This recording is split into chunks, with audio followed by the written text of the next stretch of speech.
अस्सलाम वालेकुम नाज़रीन, इस केस के बाद में कोनिया का मंजर सामने आता है। अर्तुगरुल अमीर बहाउद्दीन के साथ एक तरफ जा रहा था। रास्ते में तुर्गुत अर्तुगरुल को एक खत देता है। खत लेकर अर्तुगरुल आगे बढ़ जाता है। इसके बाद वो बड़े हाल में दाखिल होते हैं, जहाँ पर और भी कबीलों के सरदार मौजूद थे। वहाँ पहुँचकर अर्तुगरुल खत पढ़ने लगता है, जिस पर लिखा था वो संदूक अमीर बहाउद्दीन के पास है। अमीर बहाउद्दीन उस संदूक को मंगोलों के कमांडर कारबो के हवाले करने वाला है। इतने में अमीर बहाउद्दीन कहता है कि अब टैक्स के मसले पर बात करते हैं। आप में से किसी को भी इस मादे पर मसला नहीं होगा। इतने में कुछ मंगोल सिपाही वहां दाखिल होते हैं।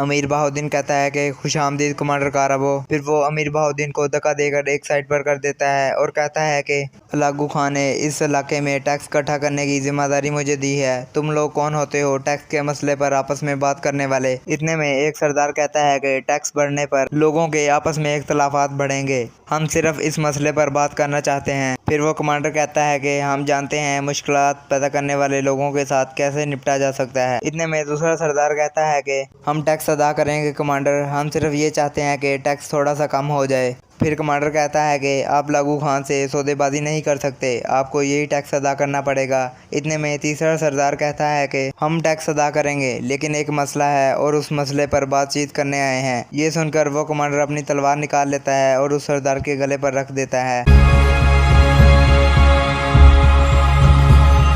इस तरह वो कमांडर 3 सरदारों को मार देता है और कहता है कि तुम लोगों को वही टैक्स अदा करना होगा जो हम लोग मुकर्रर करेंगे। अब टैक्स का मसला खत्म हुआ। अमीर बहाउद्दीन, तुम मेरी वो अमानत लेकर आओ जो तुमने मुझे देनी थी। ये सुनकर अर्तुगरुल समझ जाता है कि ये वही संदूक की बात कर रहा है। फिर अमीर बहाउद्दीन कहता है कि यकीनन आओ मेरे साथ आओ कमांडर कारबो। इसके बाद वो सब बाहर निकल जाते हैं। बाहर कुछ मंगोल और सल्जूक सिपाही उस संदूक को लेकर आ रहे थे। दूसरे कमरे में वो कमांडर अमीर बहाउद्दीन को कह रहा था लागू खान इस संदूक को बहुत देर से हासिल करना चाहता है। फिर वो बहाउद्दीन का रुमाल निकालकर अपनी तलवार साफ करने लगता है और कहता है कि तुमने अच्छा काम किया है। बहाउद्दीन कहता है कि मैं उम्मीद करता हूँ कि इसका मुझे इनाम मिलेगा। कमांडर कहता है कि तुम फिक्र मत करो बहाउद्दीन, लागू खान हमेशा एहसान का बदला चुकाते हैं। बाहर अर्तुगरुल अपने सिपाहियों के पास पहुंच जाता है और कहता है कि मैंने जिंदगी में कभी भी अपने आप को इतना कमजोर नहीं देखा। उस कुत्ते कमांडर ने मेरे सामने 3 सरदारों को कत्ल कर दिया और मैं कुछ न कर सका। उस संदूक ने मुझे कुछ करने से रोक दिया। इतने में कुछ सल्जूक और मंगोल सिपाही उस संदूक को लेकर उनके सामने से गुजरने लगते हैं।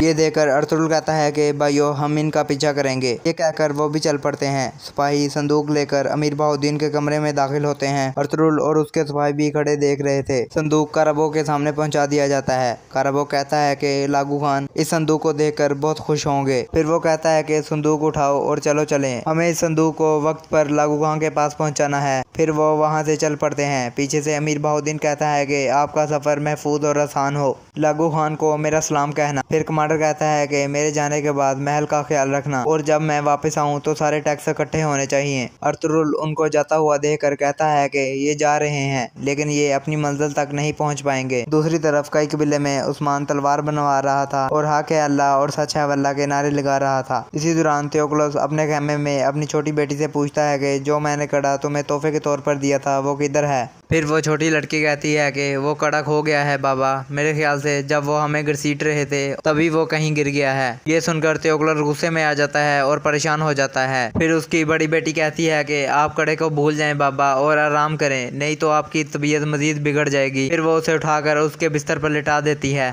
फिर थियोक्लोस कहता है मुझे मेरी दवा दो बेटी। फिर वो लड़की दुआ उठाकर पिलाने लगती है जिसमें द्रेगोस का आदमी कुछ मिला गया था। दूसरी तरफ मंगोल और उसके सिपाही उस संदूक को लेकर रवाना हो गए थे। अर्तुगरुल और उसके सिपाही भी उसका पीछा कर रहे थे।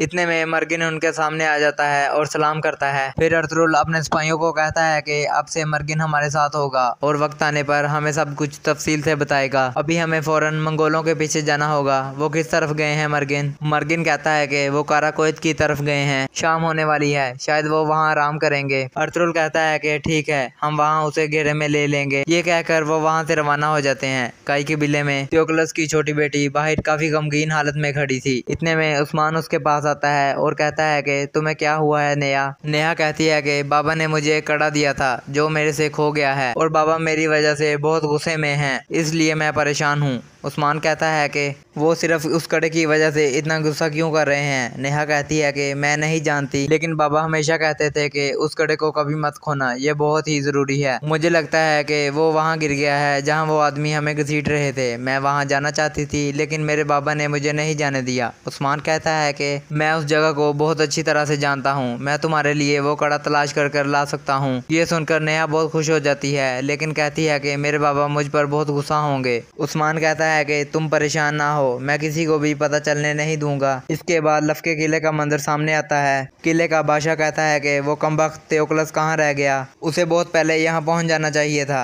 उसका कमांडर जो दरअसल ड्रैगोस का आदमी था वो कहता है कि हमारे सिपाही उसे तलाश कर रहे हैं, वो जल्द ही मिल जाएगा। फिर बादशाह कहता है कि तुम थियोक्लस की अहमियत को नहीं समझ सकते, जाओ और उसे तलाश करो। या तो हम उसे तलाश कर लेंगे या फिर एक बड़ी जंग का आगाज होगा। के बाद वो कमांडर बाहर निकल जाता है और गवर्नर की बेटी ईरान वहां दाखिल होती है। गवर्नर कहता है कि मेरी प्यारी बेटी ईरान कैसी हो? ईरान कहती है कि ठीक हूँ बाबा, लेकिन मैं हर वक्त किले में रहती हूँ, मैं बोर हो गई हूँ। आपने वादा किया था कि आप मुझे कल घोड़सवारी करने देंगी। गवर्नर कहता है कि मैं समझ गया हूँ, तुम बाहर निकलना चाहती हो। मैं सिपाहियों को कहता हूँ कि वो घोड़ा तैयार करें, लेकिन तुम ज्यादा दूर मत जाना बेटी। ईरान कहती है कि ठीक है बाबा। काई कबीले में गुंदूस अपने दोस्त के साथ बैठा हुआ था और काफी गुस्से में था। फिर उसका दोस्त चाकरी पूछता है कि क्या बात है गुंदूस? गुंदूस कहता है कि मैंने एक बहुत बड़ी गलती की और उसका मुझे पछतावा है, लेकिन मेरे बाबा अर्तुरुल ने मुझे माफ़ नहीं किया। चाकरी कहता है कि वो सिर्फ ये चाहते हैं कि तुम्हें अपनी गलती पर नदामत हो, फिर वो तुम्हें माफ़ कर देंगे। गुंदूस कहता है कि इससे पहले भी मैंने बहुत सारी गलतियाँ की, लेकिन बाबा ने हमेशा मुझे माफ़ कर दिया, लेकिन इस दफ़ा उन्होंने मुझे थप्पड़ मारा और अपना हाथ भी नहीं चूमने दिया। ये बात मुझे बहुत परेशान करती है। चाकरी कहता है कि तुम परेशान मत हो, तुम कल के बारे में सोचो, एक लंबे अरसे से तुमको इस वक्त का इंतजार था। गुंदूस कहता है कि यही एक मेरी वाह तसल्ली है, लेकिन इस गलती का मुर्तकिब होकर मैं अपने आप को उसे देखने के काबिल भी नहीं समझता। चाकरी कहता है कि ऐसा मत सोचो भाई, तुम एक इंसान हो और इंसान गलतियां करते हैं, लेकिन लाजिम यह है कि हम अपनी गलतियों को बार बार ना दोहराएं। देखना हमारे सरदार तुझे नादिम देखकर माफ कर देंगे। दूसरी तरफ तलवारें तैयार करने वाला आदमी बच्चों को तारीख के बारे में कहानियां सुनाता है, जिसे सुनकर बच्चे बहुत खुश हो जाते हैं। दूसरी तरफ गार में अर्तुरुल और उसके सिपाही मौजूद थे। तुर्गुस पूछता है कि वो उमर कबीले वालों को उधर भेज कर क्या करना चाहते हैं। अर्तुरुल कहता है कि उन्हें टैक्स इकट्ठा करने की जिम्मेदारी दी गई है और इसके बाद उन्हें सौगत में आबाद होने की इजाजत दी गई है। बामसी कहता है कि ये सिर्फ टैक्स का मसला नहीं है सरदार, मुझे उनके इरादे ठीक नहीं लग रहे। फिर अर्तुरुल कहता है कि वो उमर कबीले को इस्तेमाल करके हमें आहिस्ता आहिस्ता दफन करना चाहते हैं और आखिर में वो मुझे हाकिम आला के ओहदे से हटाने की कोशिश करेंगे। तुर्गुस कहता है कि क्यों सरदार क्यों? फिर अर्तुरुल कहता है कि हमारी बढ़ती हुई ताकत उन्हें खौफज़दा कर रही है। उमर कबीले को भेजना उन्हें हमें तबाह करने का पहला कदम है। हम अनातोलिया की आखिरी उम्मीद हैं और वो हमें गुलाम बनाना चाहते हैं। आग के शोले हमारे दरवाजे तक पहुंच गए हैं, या तो हम जल कर गिर जाएंगे या फिर हम मजीद मजबूत हो जाएंगे। इतने में अब्दुर्रहमान अंदर आकर कहता है कि अर्तुल साहब, हमने उन्हें घेरे में ले लिया है। दो मजीद आदमी उनके पास आए हैं, लेकिन उन्होंने मंगोलों जैसा लिबास नहीं पहना हुआ। मर्गिन कहता है कि लाजमी वो जसूस होंगे अर्तुल साहब। अर्तुल कहता है कि इसमें कोई शक नहीं कि वो दोनों संदूक लेकर लागू खान की तरफ जाएंगे। तुर्गुत कहता है कि वो एहतियाती तौर पर हम आदमी के बेस में वो संदूक लागू खान की तरफ ले जाना चाहते हैं ताकि पीछे कोई निशान ना रहे। अर्तुल कहता है कि वो अंधेरे का फायदा उठाकर भाग सकते हैं, लेकिन हम सूर्य निकलते ही उनको पकड़ लेंगे। हम उन दो मंगोल जसूसों को भागने नहीं देंगे। अपनी आंखें खुली रखना अब्दुर्रहमान, हम वो कपड़े पहनेंगे जो हम अपने साथ लाए हैं, हमें अपनी शनाख्त को जाहिर नहीं करना। अब्दुर्रहमान कहता है कि जैसा आपका हुक्म सरदार। इसके बाद अब्दुर्रहमान वहाँ से चला जाता है।